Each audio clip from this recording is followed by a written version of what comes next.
ಹಾಡುಗಾರನ ಈ ರೀತಿಯಾಗಿದೆ ಹಾಡು. 100 ಕುರಿಯು ಹಟ್ಟಿಯಲ್ಲಿತ್ತು, ಅದರಲ್ಲಿ ಒಂದು ಕಾಣೆಯಾಗಿತ್ತು.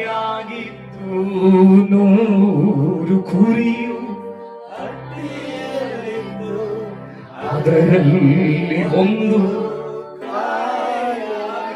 ಓ ಕಂಡೀರ ಕಂಡೀರ ಎನ್ನಾಯ ಕುರಿಯ ಎನ್ನುತ್ತ ಕುರುಬ ಅಲೆದಾಡಿದ.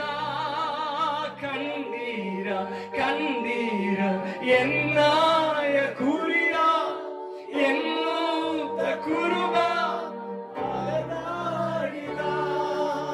ಆಲೆದು ಆಲೆದು ಆಲೆದು ಆಲೆದು ಹುಡುಕಾಡಿದ. ಆ ರೀತಿಯಲ್ಲಿ ನಷ್ಟಪಟ್ಟ ಒಂದು ಕುರಿ ತಿರುಗಿ ಲಭಿಸಿದಾಗ ಅಲ್ಲಿ ಬರೆಯಲ್ಪಟ್ಟಿದೆ, ಪರಲೋಕದಲ್ಲಿರುವಂತಹ ಎಲ್ಲಾ ದೇವದೂತರುಗಳು ಕೂಡ ಸಂತೋಷ ಪಟ್ಟರು.